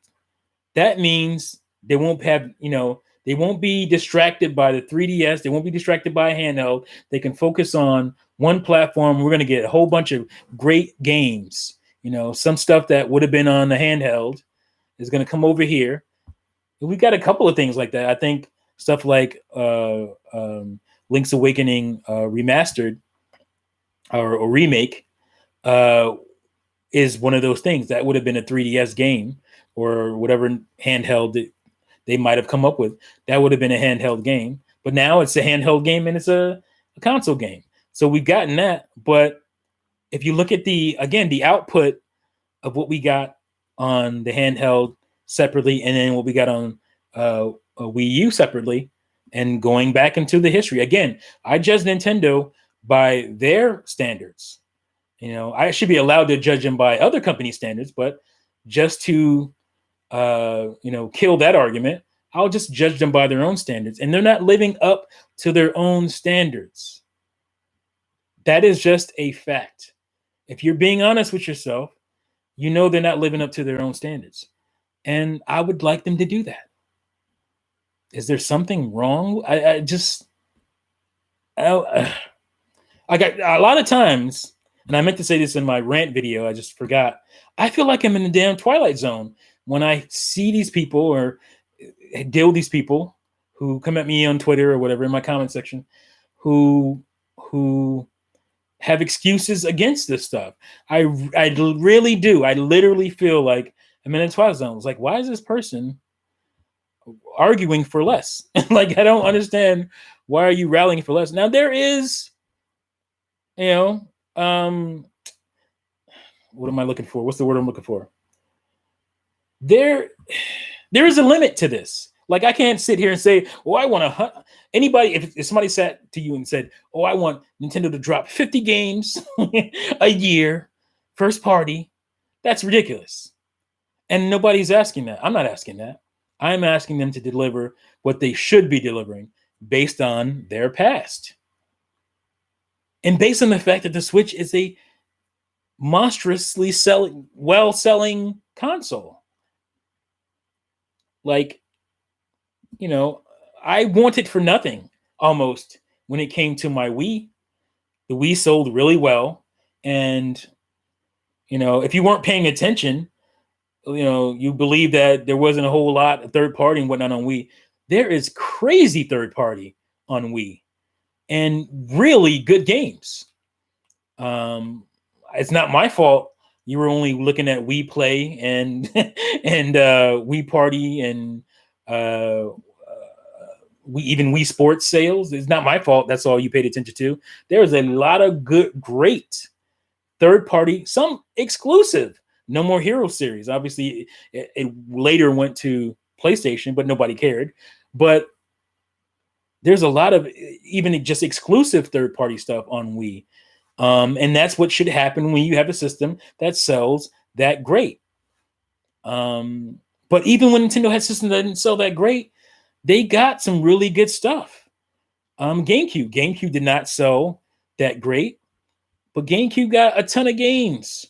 Now, a lot of them are multi-plats, but it got them, and I understand there's differences between the Switch and there's limitations and all that stuff. But the minute you drop Witcher 3 onto Switch, all that stuff changes.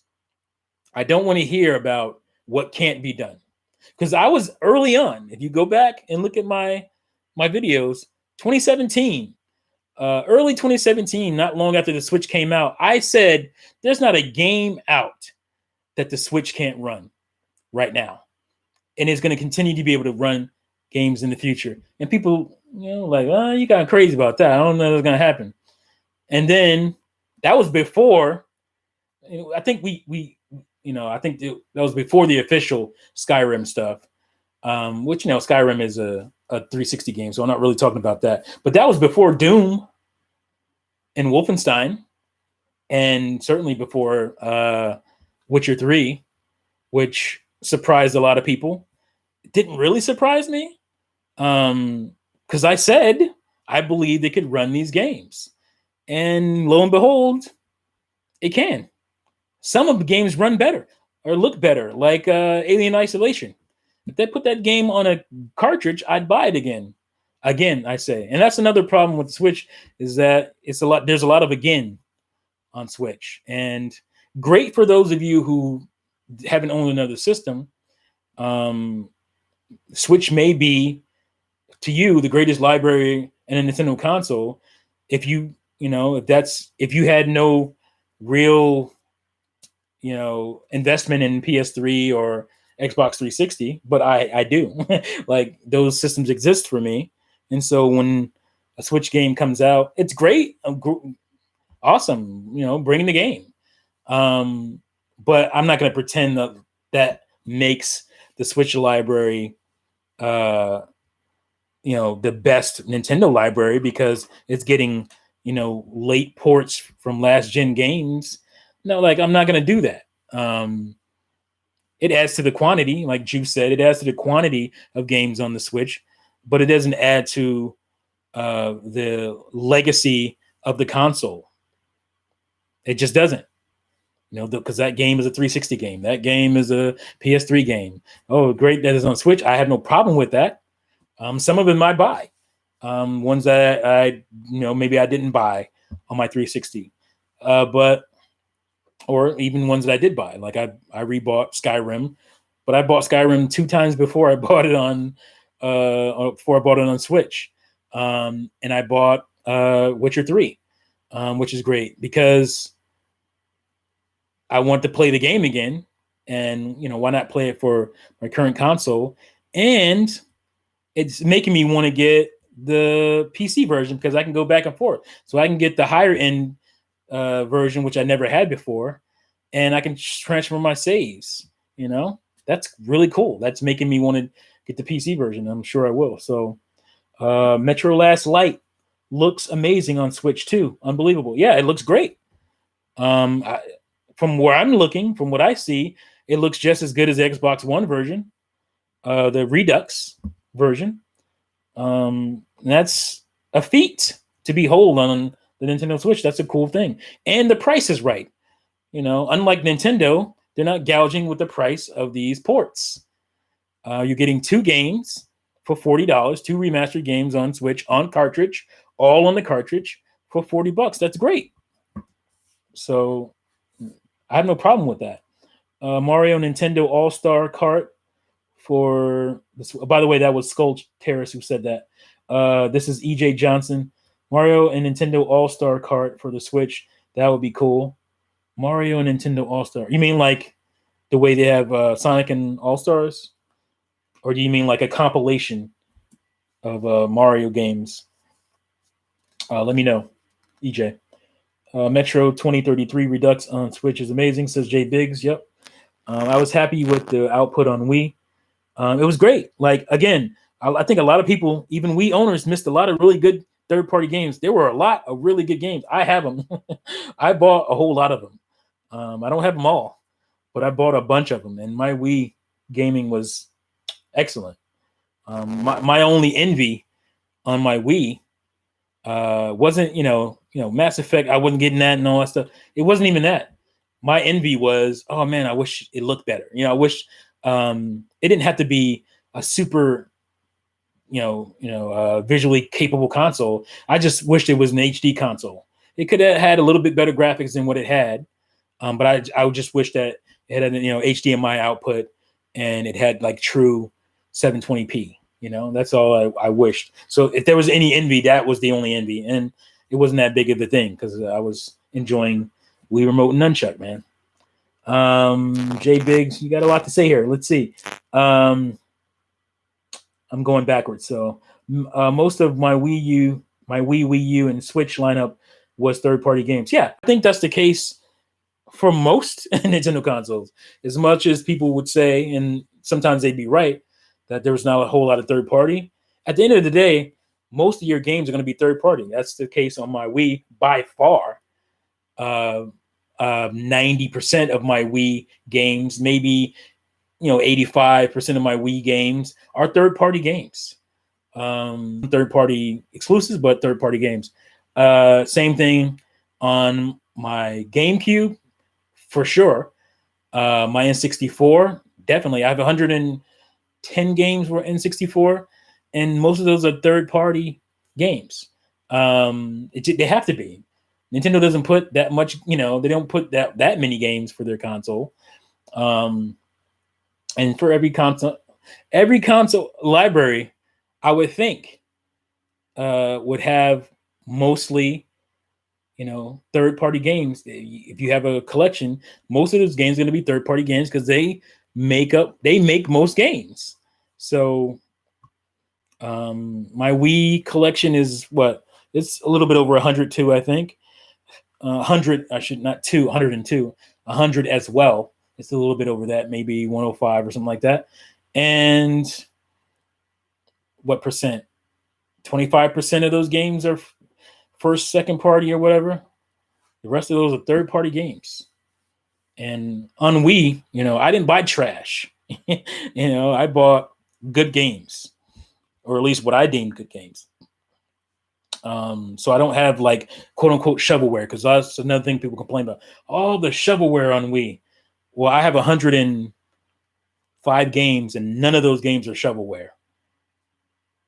So maybe you might. Some people might say one or two. They might say, "Oh, because I have like Wii Music," they might consider that shovelware. It's not, but they might. And what else? That's it. Like I don't buy shovelware. I don't collect either, really. So I don't just buy games to have them in my collection, just to boost up my collection. So I wouldn't buy shovelware because I play the games I own. And shovelware, yeah, there was a lot of shovelware on Wii. But guess what? There was a lot of shovelware on PlayStation 1. There was a lot of shovelware on PS2. A lot of shovelware on PS3.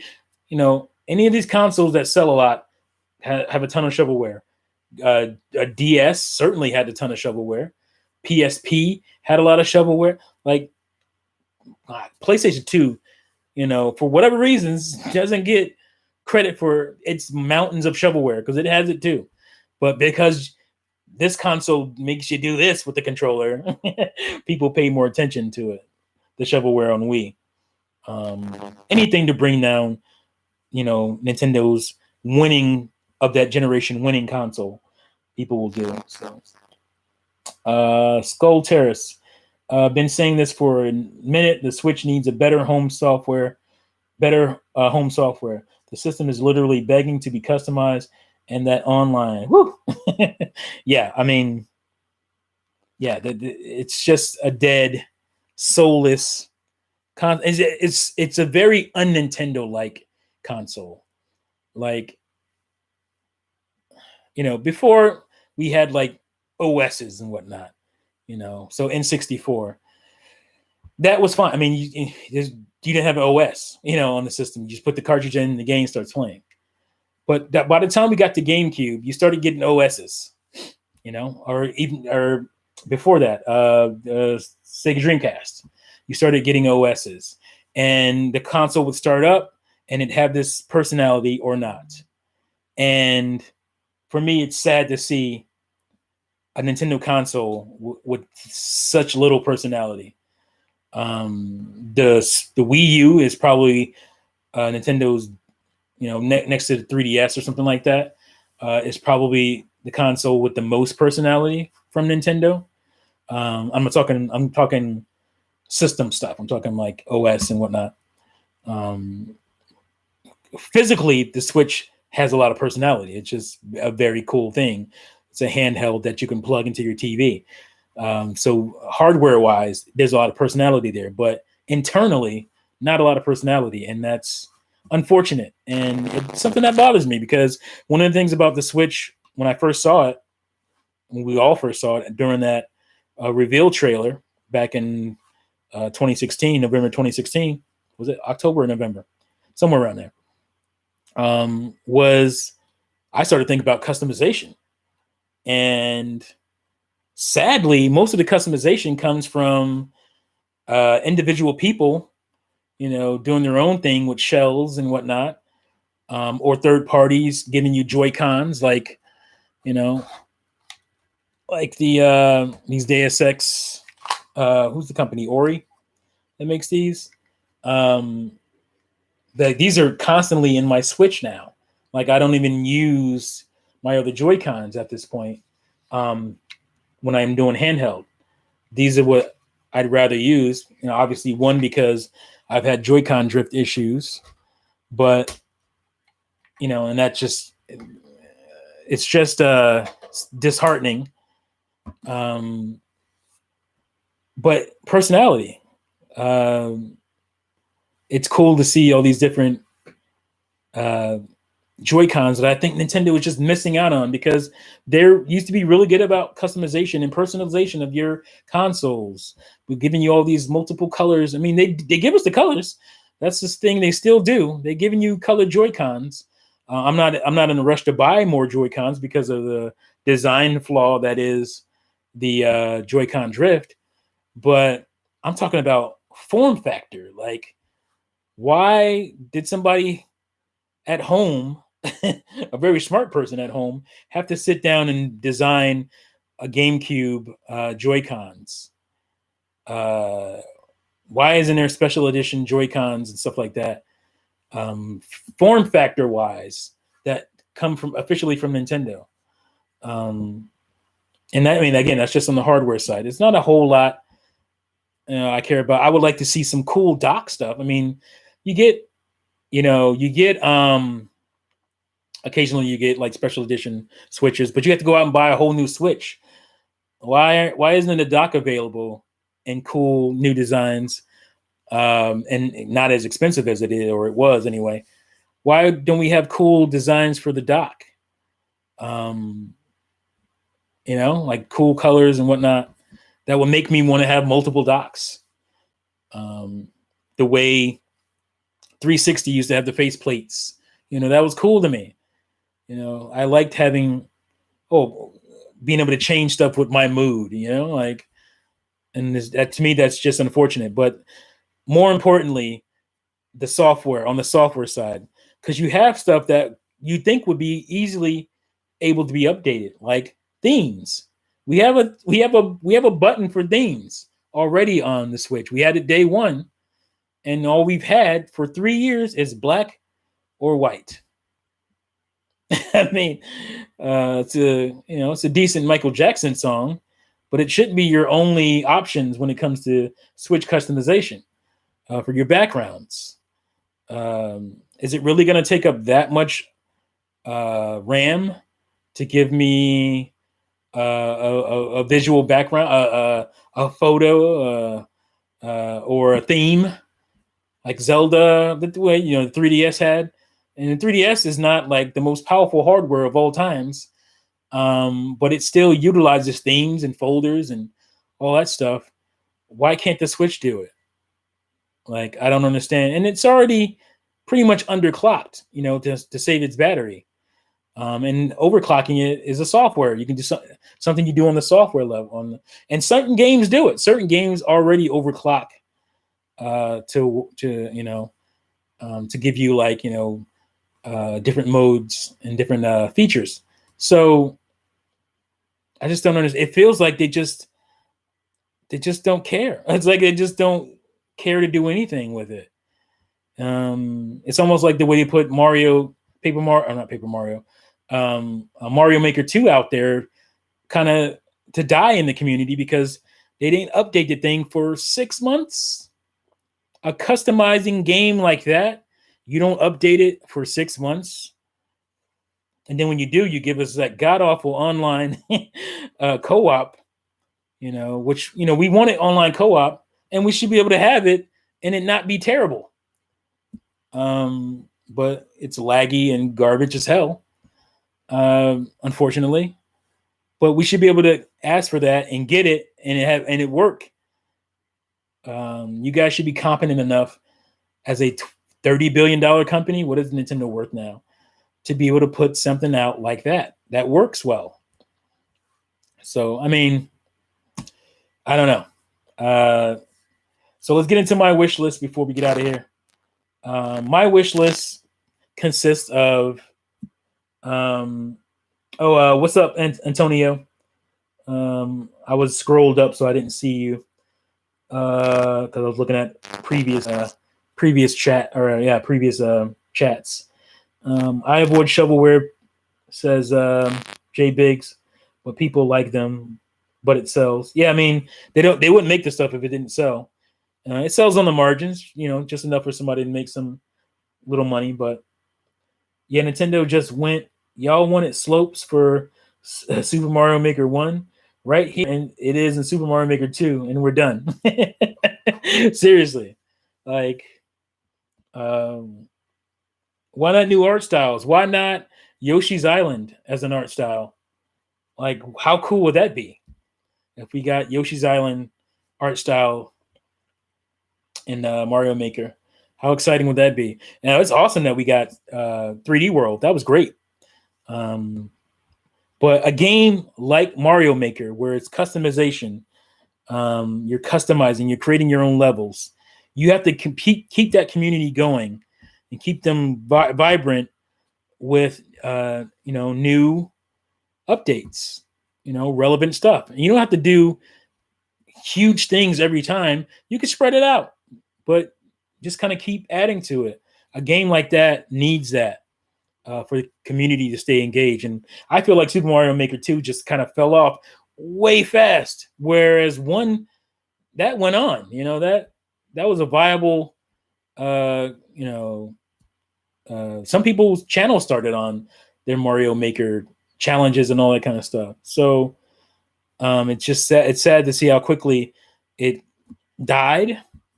But I think if they come up with something cool, something like Yoshi's Island kind of visual style, or heck, even like Wario World on Game Boy Advance or something, visual style, anything, something, more characters, something like that, in a timely fashion, you can keep it going. But anyway,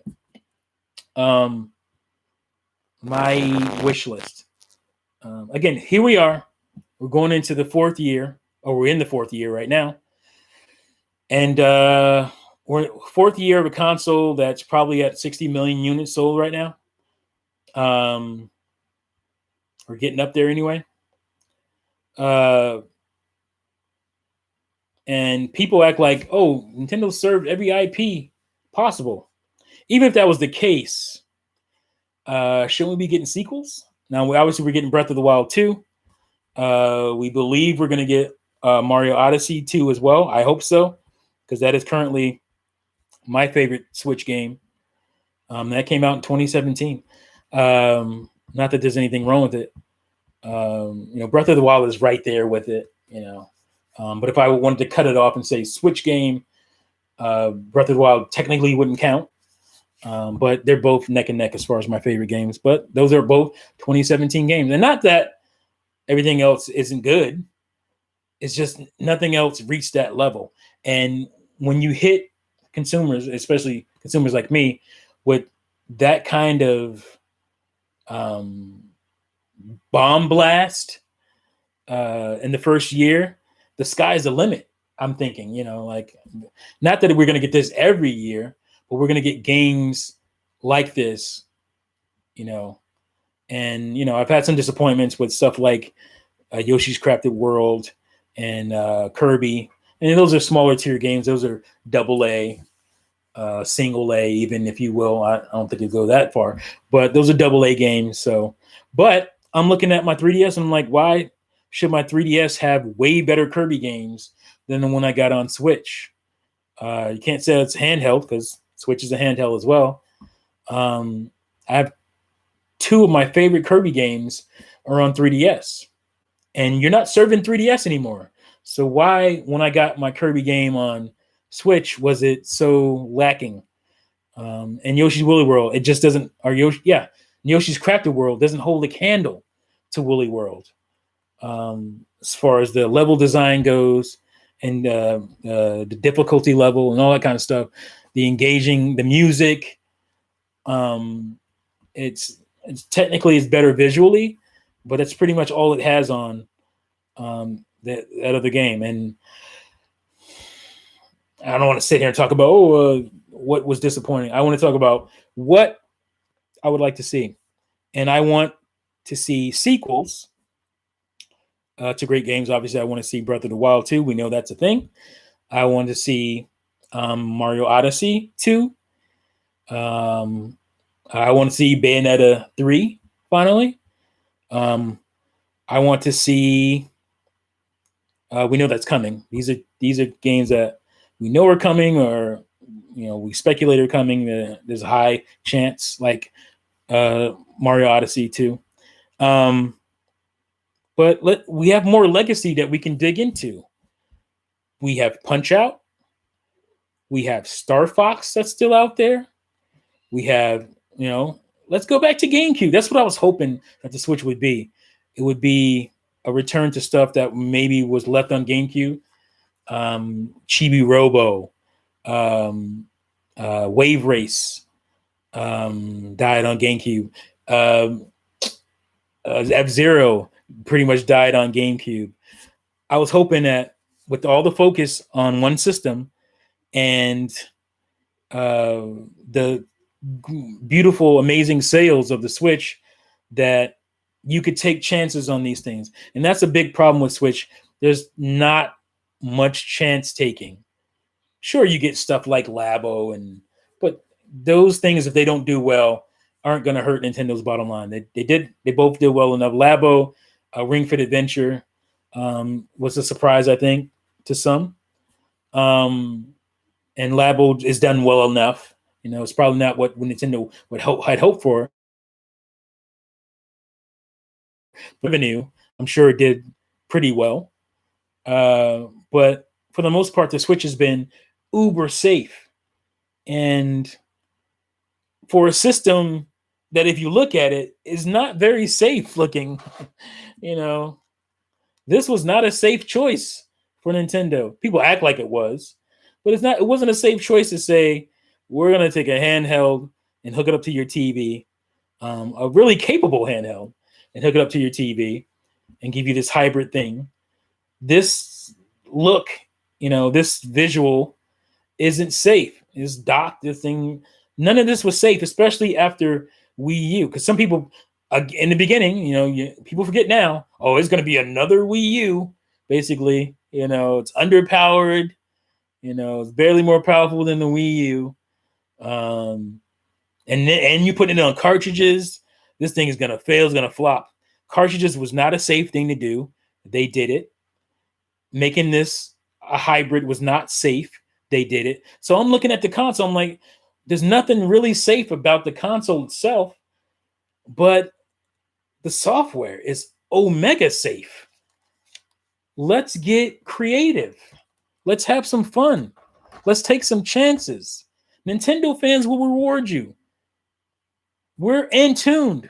I'm going to pull this out again. We are in tune right now. We want to buy whatever you put on here. Quirky stuff, whatever you do. Like that E3, or not E3, that presentation they did in January 2017, where they put a lot of focus on like HD Rumble and that stuff. Like that soothed my soul. I was happy to see that, because I was worried that Nintendo would go away from their quote unquote gimmicks, because out of fear or out of what they felt happened to Wii U. And I'm glad they didn't do that. But they haven't done a whole lot with that stuff. They haven't done a whole lot with HD Rumble. They haven't done a whole lot with gyro pointing and stuff like that. And I wish they would get to that. Surprise us. Give us some cool stuff from Nintendo proper. That would be great. So, like I said, we got Punch out there. We have Star Tropics, out there. We have Earthbound. When you start dropping stuff like that, then you can claim the Switch is the best software on a Nintendo console lineup. Then you can claim that. When you come and hit us with those games, I'll be right there in front of the line saying, yep, Switch got the best software lineup of any Nintendo console. But having ports of last gen games is not going to give you that title. Giving me stuff like F-Zero, Wave Race, Star Fox, obviously Metroid whenever that comes. Chibi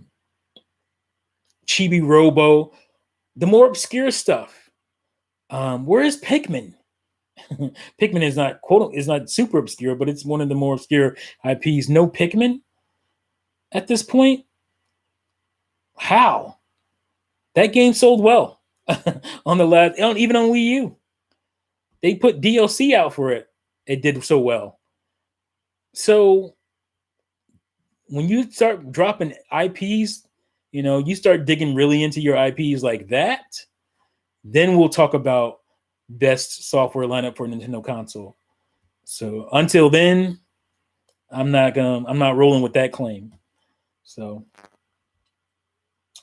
I said what's up to you, Antonio, I think, right? If you're still around, what's up? Yeah, Nintendo just went. Oh, I read that already. I think I read all you guys' stuff here. So yeah, I mean, that's basically where I'm coming from. I covered all the topics, yes. So I'll get out of here. We need E3. Yes, we need E3. Don't follow this, belief that E3 can go away and we don't need it. If we need GameStop, we need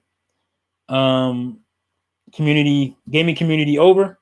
I mean, I have video on that, 30 minutes long. If you want to go check that out, you may, if you haven't already. But I would like to see, I still see channels sprout up, and I hope, motivation is a big thing. So I don't know if they'll be able to maintain with the way YouTube is now, especially. It's way harder to get started. But it's good to have a vibrant, engaging gaming community and not just sit back, click the video, just get fed news, make a comment, maybe hit thumbs up and move along. Like, that's just, if you're a gamer and you're into gaming, be into gaming, like, just because we don't have message boards and all that popping the way they used to and all that stuff. It's different now because there's a lot of vlogs and YouTube and whatnot going on. That same passion should translate over. It shouldn't be all about everybody trying to make their cookie cutter ass brand flake YouTube gaming channel. You should demand more and better analysis from whatever your game choice, whatever your game company choice is. Demand better analysis about actual games from these people and not just cookie cutter, algorithm based, focus tested stuff, because that shouldn't be fun. I mean, maybe it is for you, but that shouldn't be enough. So yeah, that is all I got, folks. Thanks everybody for joining. Visor Grunt, Antonio, Jay Biggs, Skull Terrace, EJ, who else? Juice earlier, Robert, Cloudy Mind. Thank you for joining and being active in the chat there. To all you guys who were doing that, Jonathan Mackison, Bronze 1, Master Yoshi.